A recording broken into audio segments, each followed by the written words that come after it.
So I was born no more than 200 kilometers from where Dracula was. So, so in any case, thanks to the organizers for giving me the opportunity to speak here, and let me use the opportunity to thank the organizers for the nice event they have organized. Due to personal reasons, unfortunately, I couldn't attend most of it. Thank you very much for organizing such a beautiful event.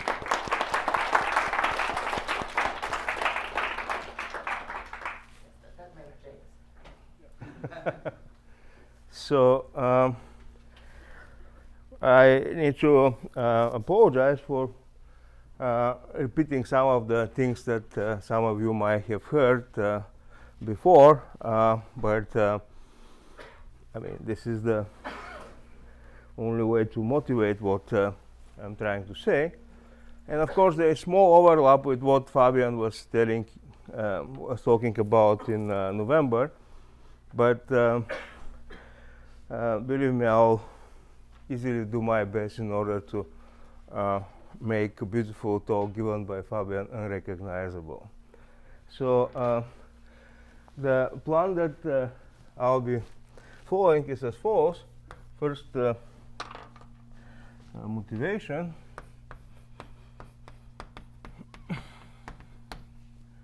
So the second is so lattices, flows, and center manifolds.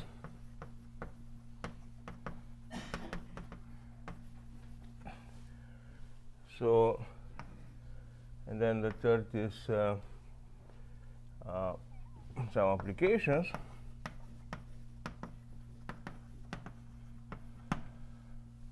So the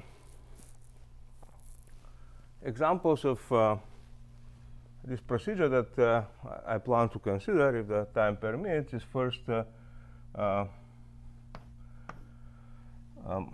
Higgs bundles.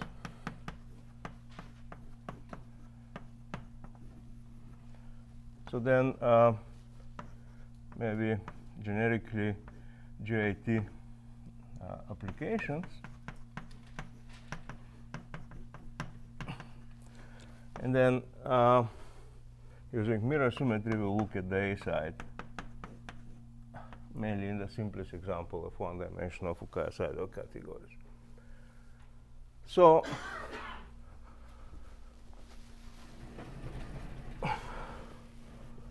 the reason I started looking at this was that I was looking at some possible extensions of classical Hodge theory, which would work in more general situations, in order to approach the following question.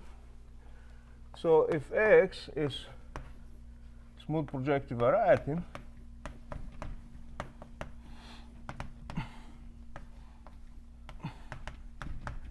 over the complex numbers, so we could ask the following question. So what is the universal coloring of X? And a classical theorem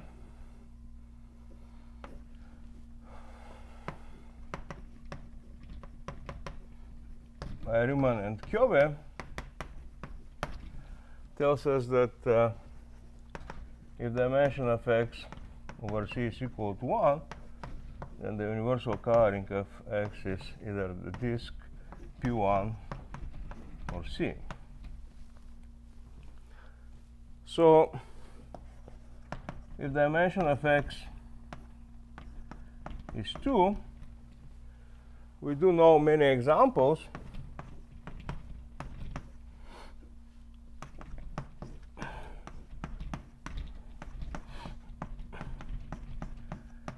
but obviously it's impossible to classify all this universal coloring due to the fact that this would include the classification of all surfaces of general type, compact surfaces of general type, and of course we don't have such a classification, but we do have some examples. And looking at these examples, Shafarevich in 1971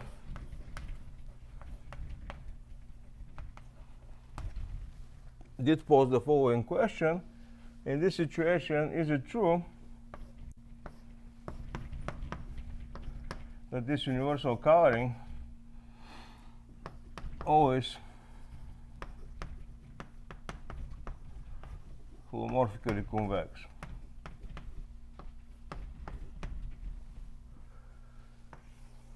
So let me remind you the definition.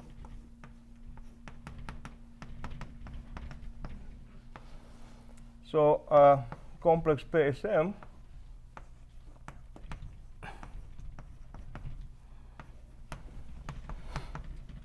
is holomorphically convex if and only if for every infinite sequence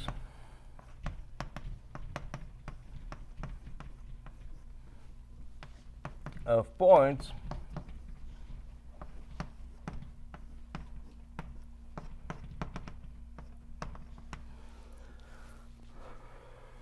on M without a limit point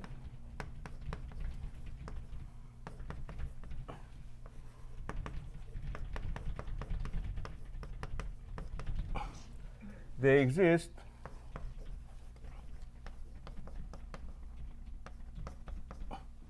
a holomorphic function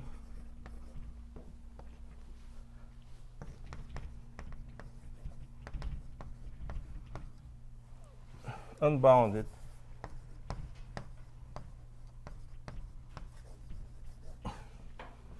on this sequence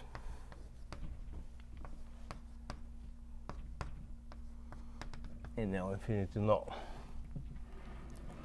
So clearly, if X is compact, it is holomorphically convex due to the fact that we can't find such a function.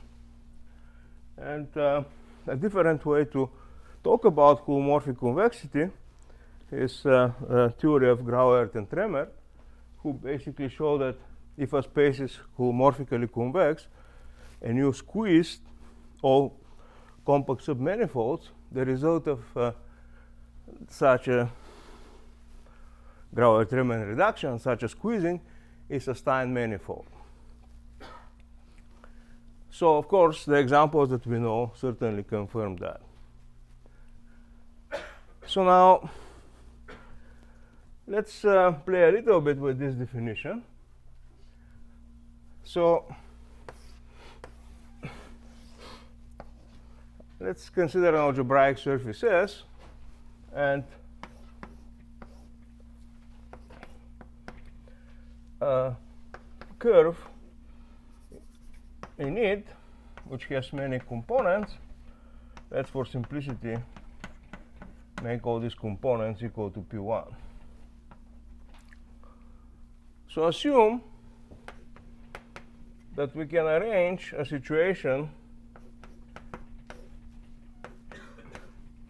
we can arrange an example, sorry about that.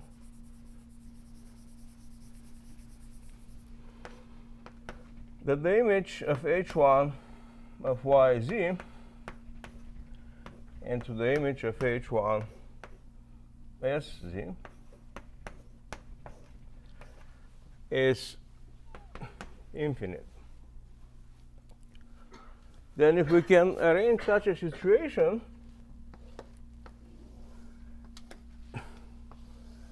that would mean that if we go to the universal coloring, since this is P1, the contribution of each of these curves, P1s,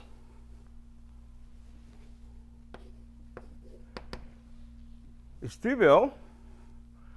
But if this is infinite, this chain of rational curves open up,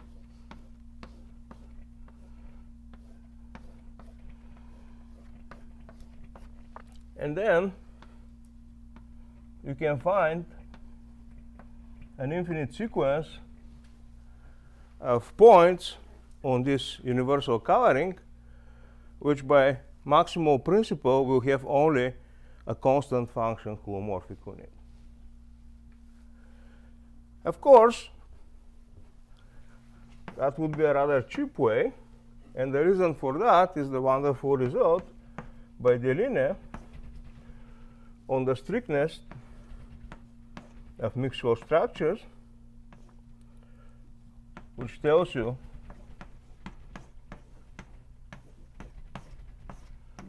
that if this image is trivial, then this image is trivial as well. The reason for that being is that the H1 of y of this manifold has a mixed code structure on it, and the associated graded are precisely these images. So now the mixed code structures have the nice property that if the maps are 0 on each associated graded pieces, then it's 0 everywhere, and that is called strictness. Namely, extensions don't contribute. Sorry? Yeah, so if that's 0, then that is going to be 0. That's what Dylan tells you. So, of course, this doesn't give you an answer to this question by Ashfarevich, but you can go further and try to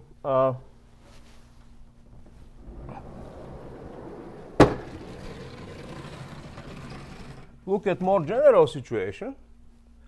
So one case which you can consider is when pi1 of x is residually or just nilpotent.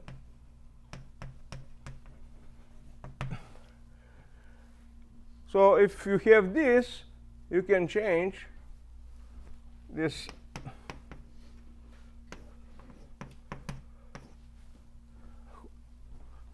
homotopy groups to just nilpotent completion of your fundamental group. It is going to be contained inside here since it is nilpotent. Sorry.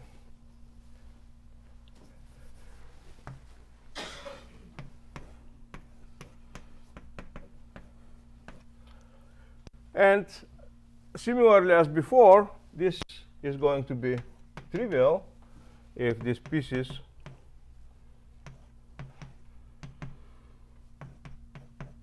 have trivial images, which they do.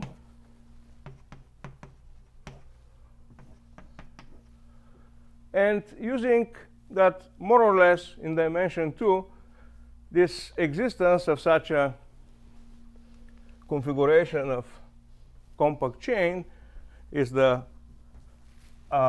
only abstraction to holomorphic convexity. One can prove the following theorem, that if pi1 of x is residually nilpotent, then the universal covering of x is holomorphically convex.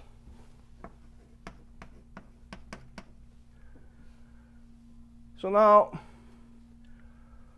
this is just one way to do that, but so Hodge theory is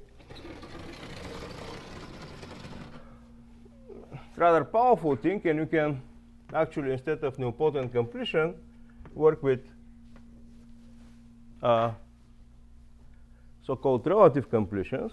So this also carry mixed Hodge structure on them, and then in the same way we can actually prove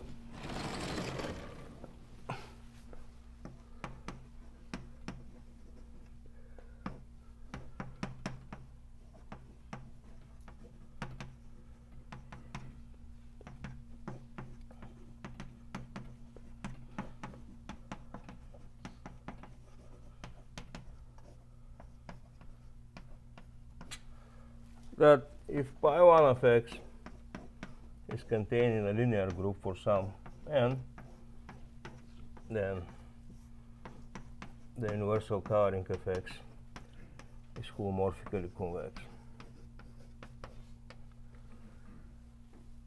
So now, this is in the case when your groups can be captured by Hodge theory. In other words, they are contained in some nilpotent completions or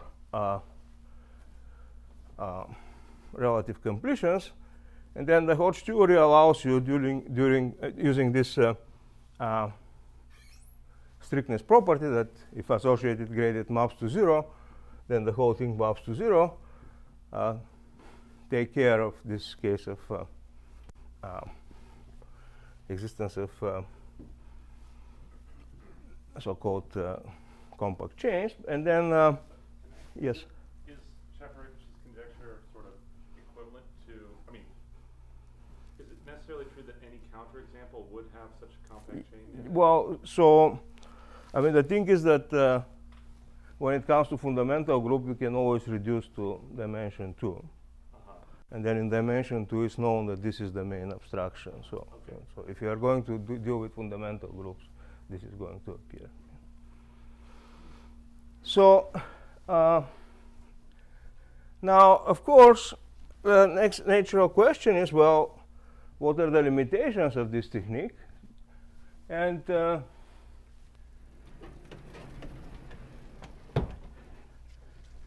so what happens if these groups are not close to linear or residually nilpotent, and are there such examples?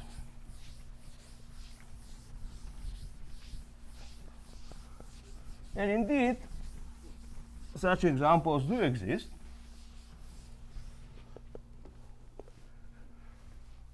So they are based on so-called Burnside theory.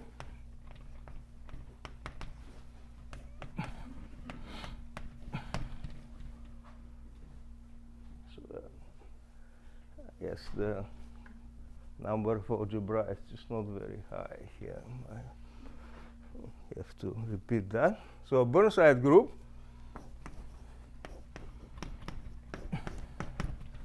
is defined as follows. So you take a free group of n generators and you node out by the relation x to the d equal to 1 for every x in Fn. So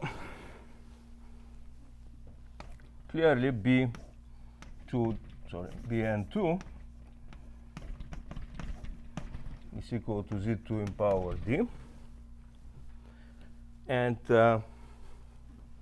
that's the next example is Bn3, which is finite. So Bn4 is finite as well. And it was a question by Burnside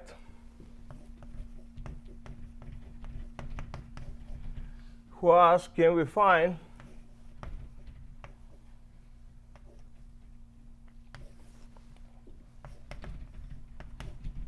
n and d such that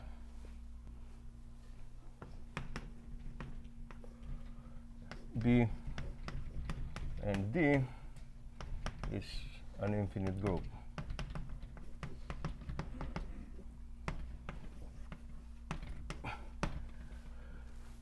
So a theorem proven first by Novikov and Tadyan, following the Russian tradition, to write first the name of the person who is more important in the Russian society. So so tells you that B and D, that's not actually Sergei Petrovich Novikov, it's Pyotr Sergeyevich, his father. So so B and D is an infinite group.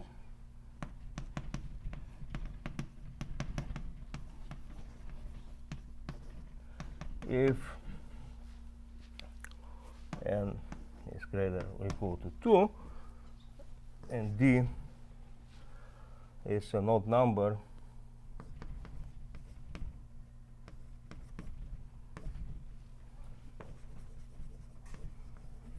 greater than, I think, 1457, if I am not mistaken.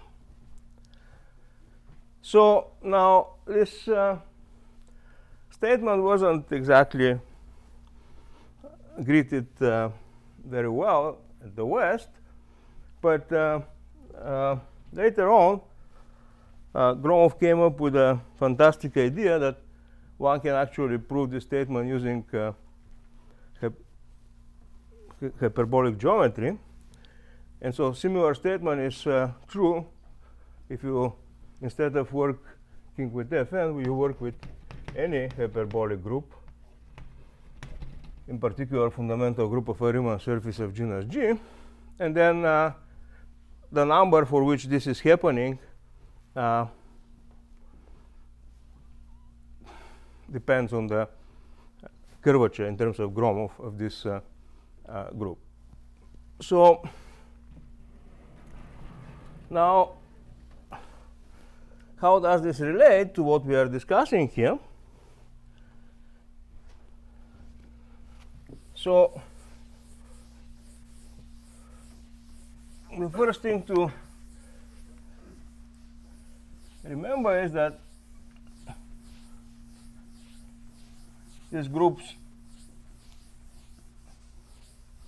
are not very nice, namely the following theorem proven by Zelmanov tells you that B and D is not residually finite when infinite. And recall that residually finite means that the intersection of all normal subgroups of finite index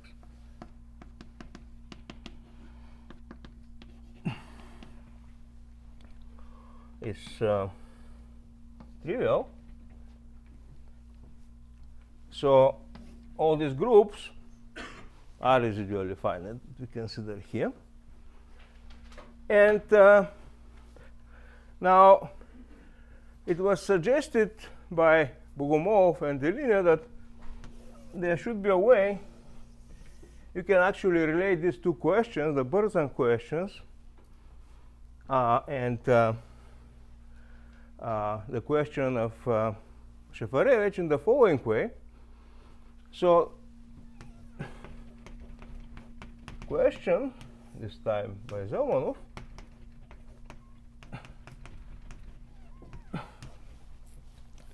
so can we find n1 less or equal than n2 and D such that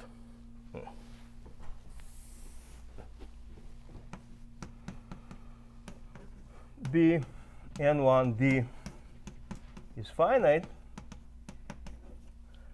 and B n2 D is an infinite group.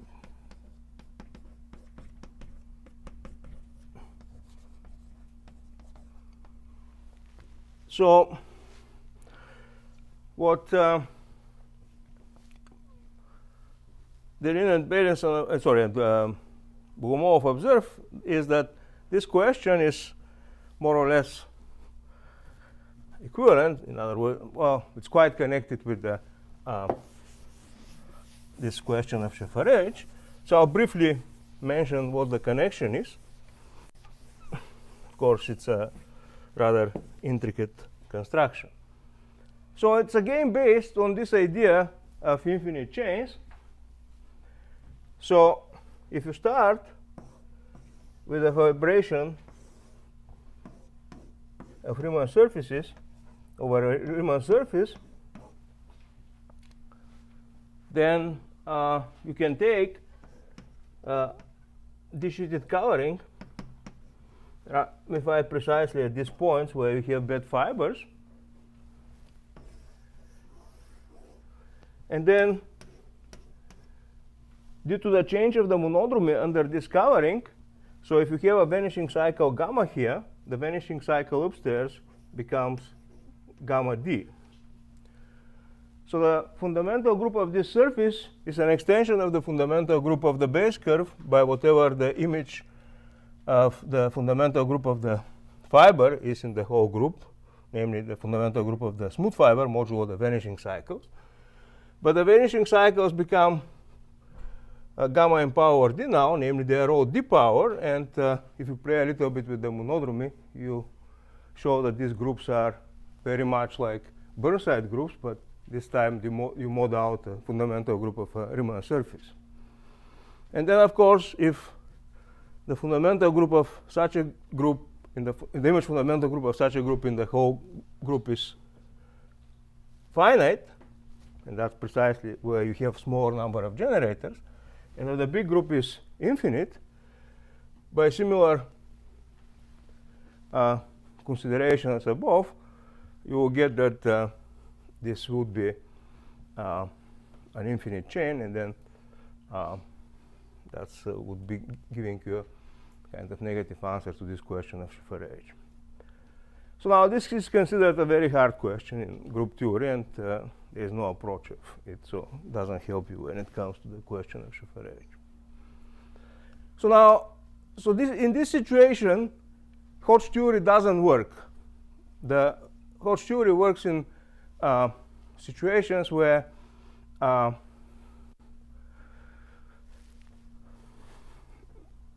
mean, by finite colorings, you can see all elements of the group. And this is certainly a residually finite situation. So for non-residually finite group, one needs to think of some different approach. And so what I'll be proposing now is some parallel of Hodge theory based more on dynamical systems and differential equations. So the parallel that one wants to see at the end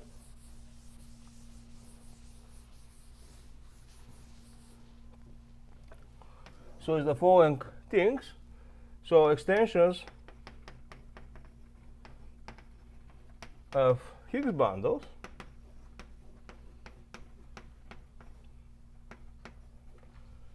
so lattices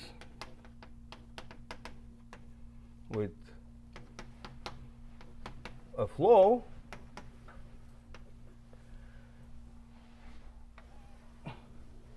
so this is the space of X, and here that becomes connected with classical ODE story, namely so-called Lotka. So where do you put the so is it Paul, is it Volterra or Volterra? There's no X and two R's in an A. No, but where do you put the stress? Does he have No, is it Volterra or Volterra? Volterra. Okay. So that's the grandfather of Arborello, actually. So, but been very impressed by his work. So this is what is going to play the role of the extensions. And then so in the classical situation, you have this strictness, which I have mentioned. And so this is going to be replaced by so-called maps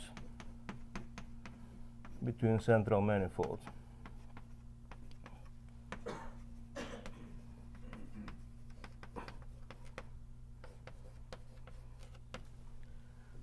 So that's the thing that I would like to talk about in the next half an hour. of course, what will happen is that, so here is the kind of B part of the story, but there is a nice mirror symmetry, so to this we can actually correspond the Fukaya part of the story, and since these are supposed to be the same things, I mean, so we will have the same behavior, and that's what is actually needed for our considerations.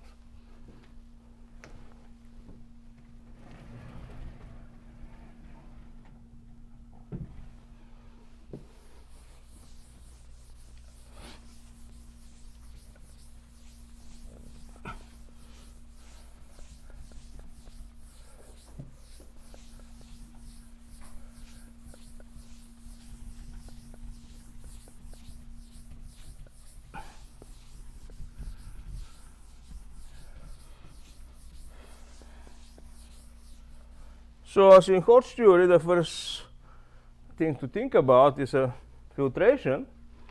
And so this is something to which we have been exposed, but I'll repeat it. So let's say that we consider a lattice, which is a poset with maximum and minimum for every two elements. So initially I thought that you need to consider modular lattices only, but I don't think that's necessary anymore. And so in this case, you associate to this poset function z. So let's call this L from K0 to L into R plus. Sorry. And so this will be called a positive valuation.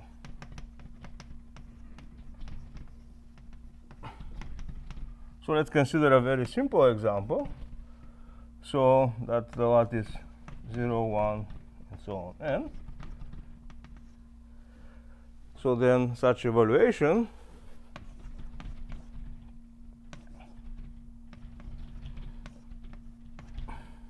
of the element m minus n of the lattice is going to be defined as n minus m.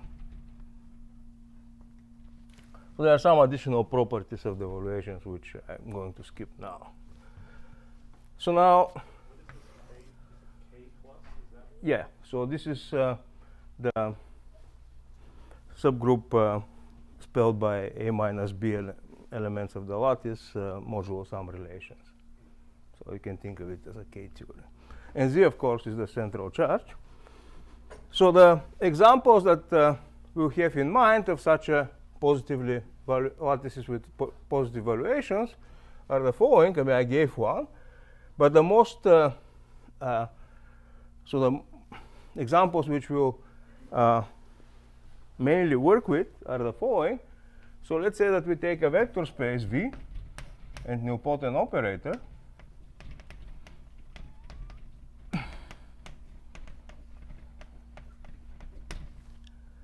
So then if we consider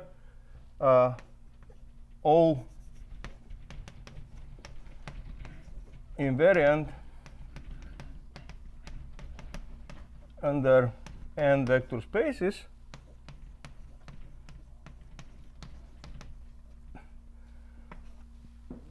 so they form a lattice with Z being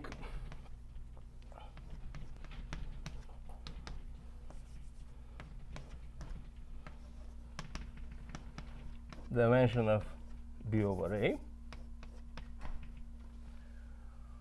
And another example, so of course many of you recognize that this is more or less the classical Hodge theory, where we have this nilpotent operator giving us the corresponding filtration, and then this is the Picard-Lefschetz filtration on this vector space that was introduced by Griffiths. And then the other example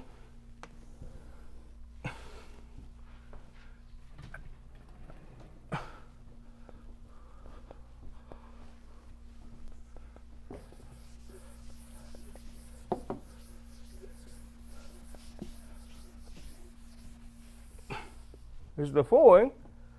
So let's consider a semi-stable element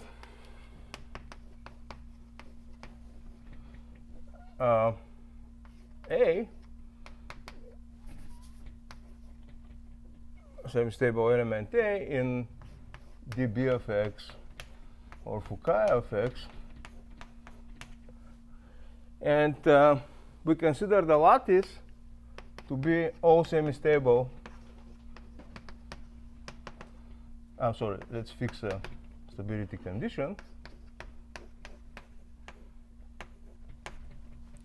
All semi-stable sub-objects with respect to this stability condition in A. So that is another example of a lattice that we'll be considering in our examples. So now a general theory of this tells you that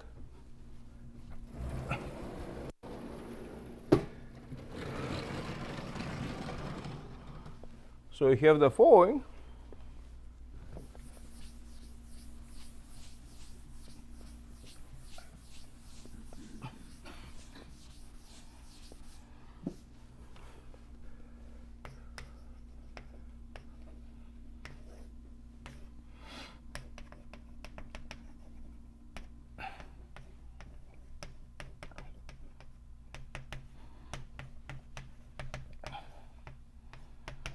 So that under situation above, namely we have a lattice L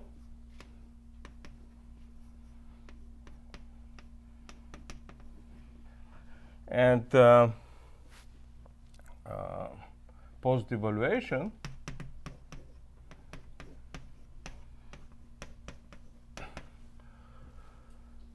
then for every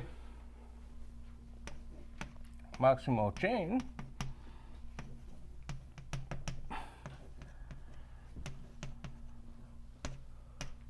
of elements,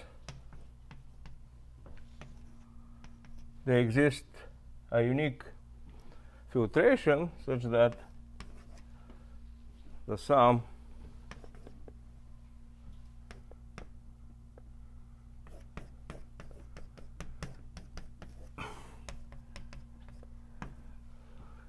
of lambda I modulo z of ai is equal to 0. So there is unique, more or less canonical filtration that does this. So let me give you an example.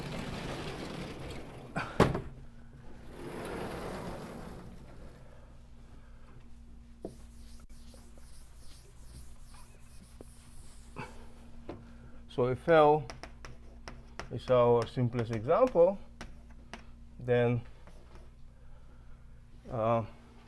lambda I are equal to lambda k, let's say, are equal to k minus n plus 1 over 2.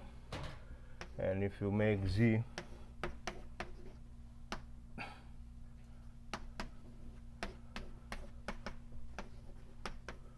to be m minus m, for a maximal lattice that's equal to 1, and you can easily compute that for this lambda I z of ai that is equal to 0 for the maximal one. So now we have a first step of this analog of Hodge theory. We move now to the second, namely the extension part. So we need some model, and that will be given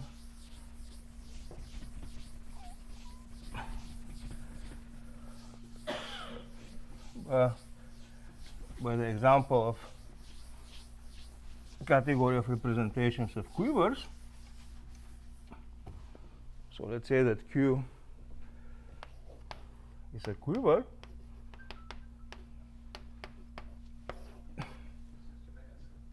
Yes. What are the sort of the quantifiers in the theorem? Is the point that there's a lambda that works for Yeah, for every maximal chain, there is a canonical filtration which satisfies this condition. I mean, there is one oppositeness condition which I didn't formulate, which makes this unique. But so this has to be the filtration. I'm sorry, the choice of the chain should be so-called pre-oppositeness. But I mean, I don't want to go into this. You start with a chain, right? Yes, yes. So you're really just given a bunch of numbers. Yes. C of A, Yeah. Mm-hmm. So certainly there are some lambdas. Yeah. Added to zero, but what's the statement? But if this is a maximal chain, and so it satisfies some nice conditions, which is called pre-oppositeness, then there is unique sequence of numbers which satisfy this condition for the choice of this positive But I mean, like, evaluation. you can scale all the numbers by a constant. Yeah. So I mean, so it's unique modulo some choices.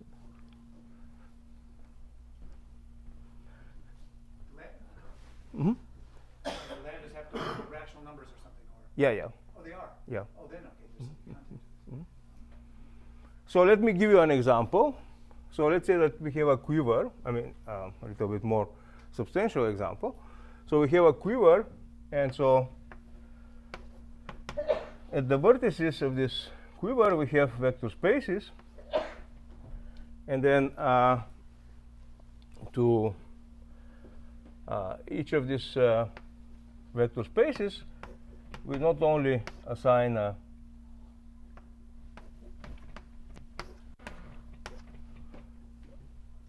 vector space, but it's a vector space with an additional Hermitian metric, and then for this arrows in the quiver from I to j, we correspond to linear map T alpha, which is compatible with the choice of the matrix. So, of course, if you include the differential with which T alpha commute, that gives you the modular space of that gives the representations of this quiver.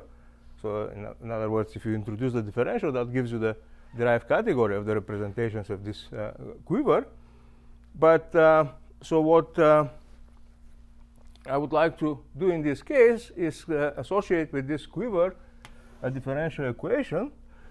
But before I do that, let me choose a stability condition. Let me denote it by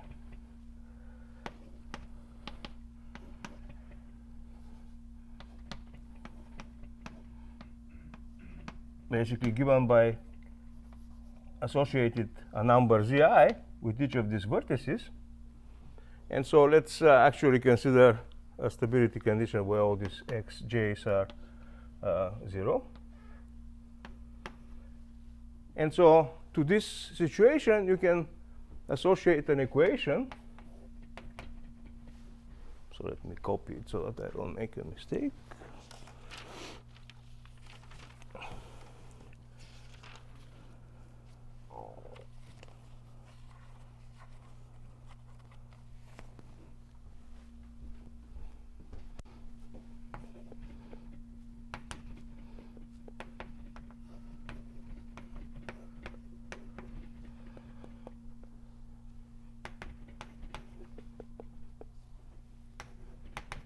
So it's an equation with respect to t.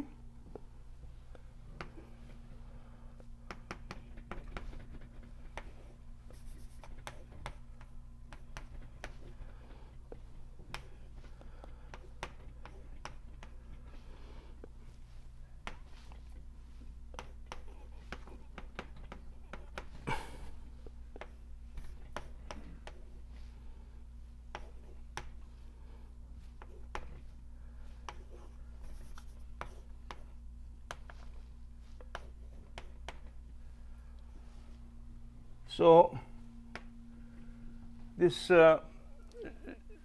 OD with respect to t, so HT, all these things depend on t.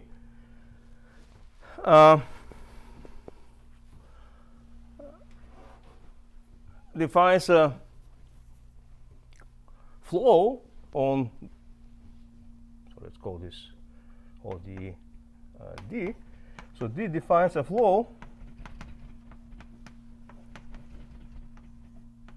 on the modular space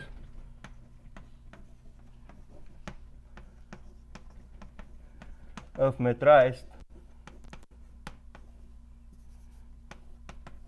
representations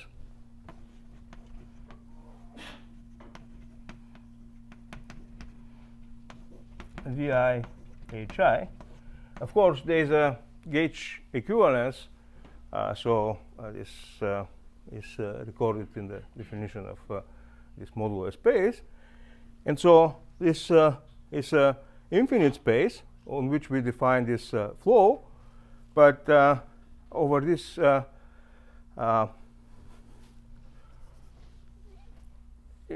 infinite dimensional space, actually the flow converges to a finite dimensional space, and so this finite dimensional space has local coordinates parameterized by the arrows of the quiver.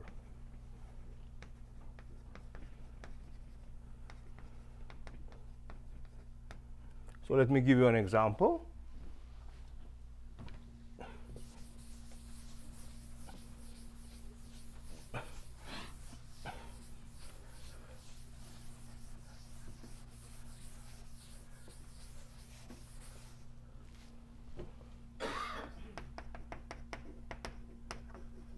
So let's consider the following quiver.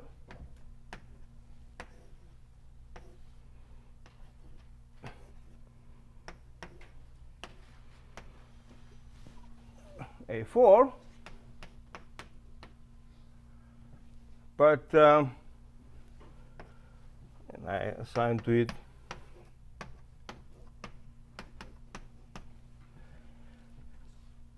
so if I consider a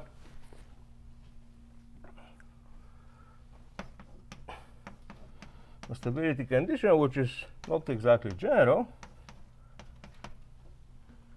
so then if you solve this differential equation in that example, so you get solutions which asymptotically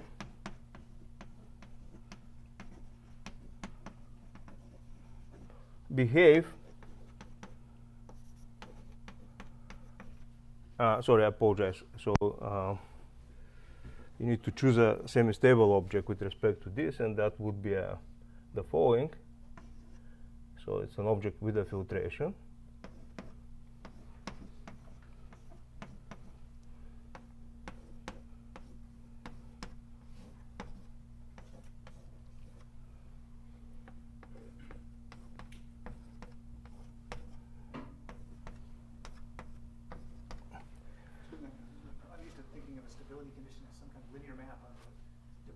Yeah, so I mean, stability condition is, so you associate to this decomposable element some maps into the complex numbers, and so that's the composable object. These are just representation associated with the vertices, and so that's what I've done. I mean, so I associate with them xi plus y, I to I. Y is the value of the central. Yes, Oh, that's okay, correct. these Yeah, basic yeah, guys. yeah. Mm-hmm. Reverse the arrows at some of those? Yes, no, this, so I choose a special element so that the arrows go in the opposite direction.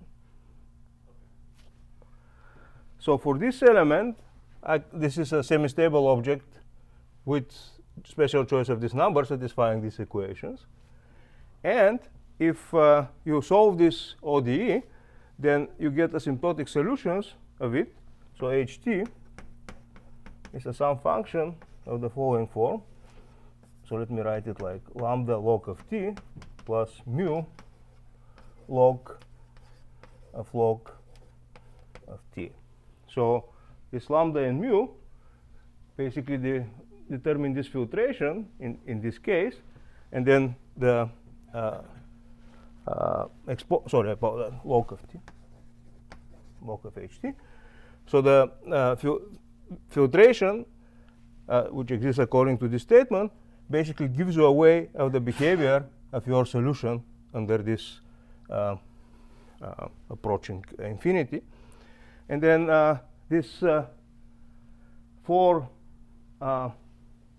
extensions which happen in this semi-stable object are giving you 3-dimensional space of over coordinates, which basically tell you this slow behavior of your flow along this 3-dimensional space. So you have some very fast exponential behavior and then some very slow behavior, but this very slow behavior determines the so contains the information about the whole flow for your dynamical system. So this is what is called center manifold.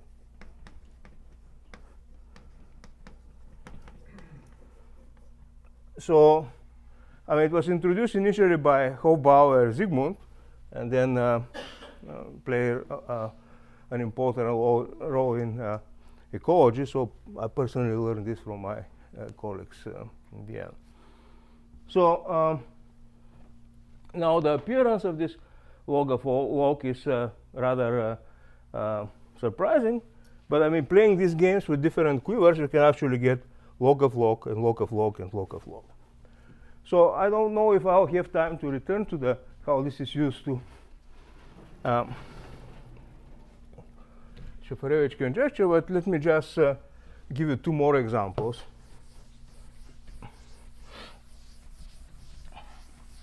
Of such a behavior. Yes. So this flow is like you start with the representation Mm-hmm. and you put some metric on it, and we're trying to make a. So you metrize in this particular, yes. We're trying to make a canonical metric. Mm-hmm. But generally speaking, it doesn't have a canonical metric because it blows up. Mm-hmm. Like Mm-hmm. But then the center manifold is where it does have a canonical metric. Yes, that's true. So basically, you have some. So I mean, there are other phenomena which I am kind of putting under the rug. I mean, so there could be a blow-up that happens in the finite time. Sure. But let's leave this aside. And so basically, what you do is so you flow this infinite thing, and then there is a finite dimensional space which kind of gives you the whole behavior. Yes, that's right. I mean, I didn't write it in this case. Yes. Well, I'm going, I mean, so something that you know well.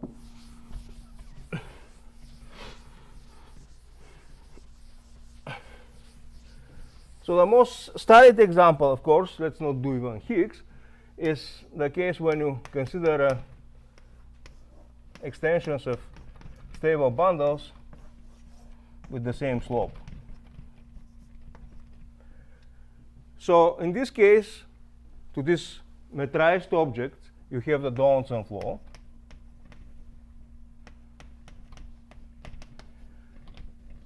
And this Donaldson flow can be reduced to a finite space. In fact, it can be reduced to the following quiver with the vertices, these spaces.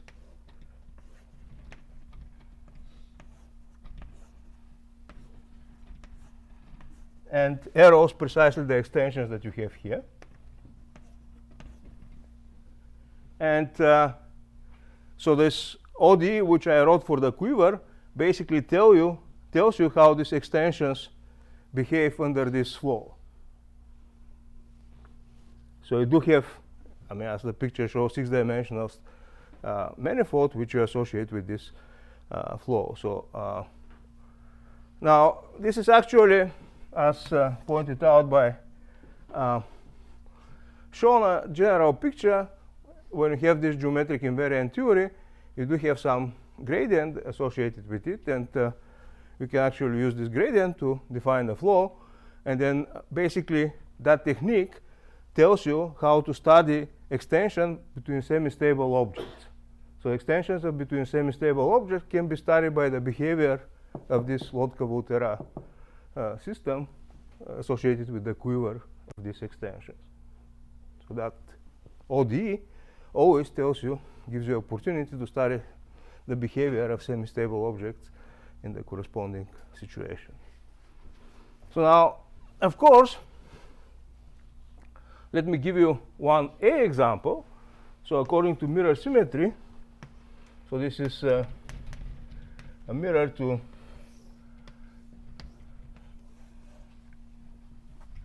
the following situation. So I have yes. Extension classes are 0. What happens to the flow? This just means that it's polystable, so it stays the corresponding central manifold is trivial. So the only thing which, if you have non-trivial extensions, then this is non-trivially semi-stable, and then you have a central manifold. If it's polystable, then the central manifold is 0. So non-triviality of the central manifold allows you to claim that, triviality allows you to claim that this is polystable, but it's this geometry that of the central manifold, which comes for non-trivial extensions, that allows you, I mean, in your terms, to put stratifications on the boundary of the modular space. What actually happens to the flow of if you metrize that, So first the limit exists. If you consider a semi-stable object, what I'm saying is the first the limit exists. And the second, if you start looking deeper of some quadrics or higher dimensional or higher degree terms, you can actually quantitatively study the behavior of this law at infinity by looking at the solutions of this ODE which you associate with the extensions. So that's what I'm saying. And so similarly here, if you consider the mirror situation when you have Lagrangian spheres, and then the flow is nothing else but mean curvature flow, again you can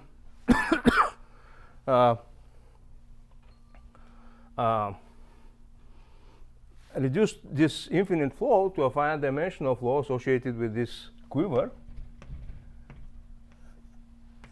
And then the asymptotic behavior associated with this ODE, which I wrote, tells you how these things behave. And in fact, the filtration that you get in the solutions is connected with the area of this next between these Lagrangians in this case. So let me make this a little bit simpler. So that's too complicated example. Let's consider one-dimensional Fukaya-Seidel category. So I choose a metric a form which blows up infinitely many points. Let's do the example of A4. So this is so these are the objects that I would like to study. So the corresponding equation in this case is df dt is equal to p.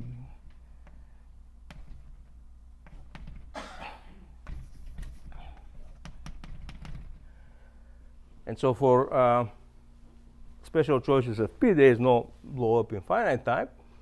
And so then this equation in this particular situation, when when the symplectic form blows in 4 points, so this behavior of this one-dimensional Lagrangians under this length minimizing flow is as follows. So basically, so we want to consider the semi-stable object. So the stability condition is, let's say, O in this direction. Semi-stable objects, which are, so we consider a semi-stable object. You can consider the lattice of semi-stable sub-objects associated with this semi-stable object.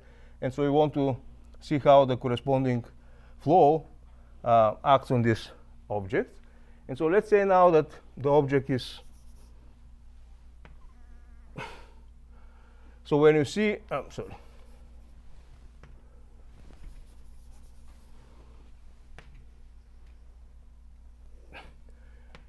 so basically, in this particular case, what determines the filtration is how quickly these curves approach this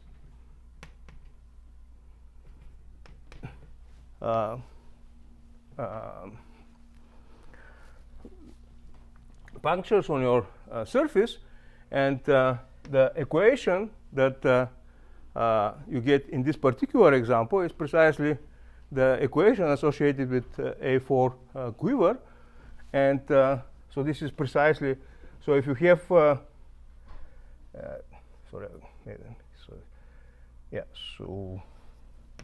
I mean, basically if you are up, so if this is a real line, if you are up, you put a direction, so you put an arrow in this direction. If you go down, you put an arrow in this direction, and so it's trying to imitate the situation that we have here. So for this semi-stable object, the behavior under this flow is pretty, and the corresponding central manifold is pretty much given by the same quiver story as we have here. So this central manifold in this case is three-dimensional, and so that's pretty much what determines the behavior of the whole dynamical system.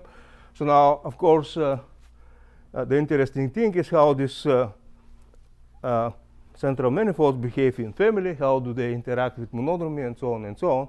And that's what, in fact, is something that could be useful for this initial question. But since I'm out of time, I'll stop here.